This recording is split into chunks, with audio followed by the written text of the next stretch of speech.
Hey, I'm Michael Adams, and I've been a partner at South Point for 4 years. Yeah, I was really fortunate to, just like everyone else, be able to grow up in church, get sort of the right answers, right? And there's so much of that is being in the South. There's just like a social norm of being a Christian and whatever that looks like. And the majority of us find that that's just obeying rules and whatnot, to which most of us are okay with until we find that doesn't cooperate with the kind of lifestyle we want. So I was no different. I enjoy being morally good, been an outstanding citizen, respectful, that type of thing. And I've enjoyed being labeled as that. I've always enjoyed being good. But I would say I was originally saved just starting off in college. Had a chance to go to a not great university that I will not say. And realized that I didn't want to kind of partake in that kind of lifestyle. That it didn't really offer me a lot of goodness, and it definitely didn't promote good things from me.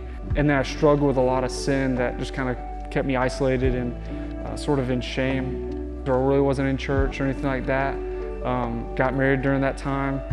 I still had all the information though, of like what the right things to do were, what the a sense of morality was still very present. And I was good enough to keep holding that up without needing to go to church. So essentially I could be a good Christian without ever needing to be vulnerable. I did that for years until the past 3 or 4 years. My spouse was gonna basically divorce me. That was kind of a wake-up call.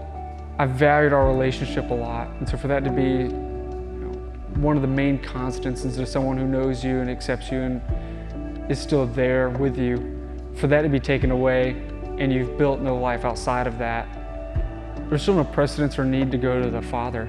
But as this sort of ending of our relationship was kind of happening, it put me in a spot of depravity. And I think at that point, the relationship with the Father became real, became authentic. It became more than just things you do and things you don't do, and it became more of someone had intention with seeking me out, the Father did. And that I actually needed that my morality wasn't as cracked up as I thought it was. And so that was really eye-opening, but it still put me in a tough spot. I'm like, okay, now I know that I'm kind of rekindling this relationship with the Father. My marriage is still going downhill. Finances and stuff like that are still really rocky at the time. I have no real solid friend group, no connection in church. Life's just kind of like at its absolute bottom. I'm sitting there, I'm praying for my marriage for like the next 3 to 4 years every day. Trying really hard to be a better husband, trying really hard to be everything that I would value as being good. So I'm at a point where the Father's not answering my prayers for my marriage to be saved. He's not answering the prayers for me to be a better Christian. And so I'm like, now I'm angry with him.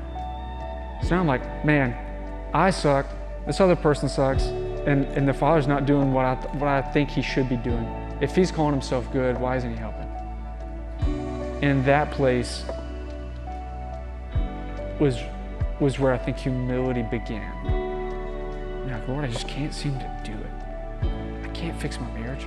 I can't fix me, and I can't stop being mad at you. Would you love me here? And I think that started to build up an appetite to want to love others the same way that I'm actually receiving that love. You can get to some really low places. And if you find yourself in one of those places, be bold in being desperate. Be bold in being not enough. And see what the Father will have for you there. See how he might love you there.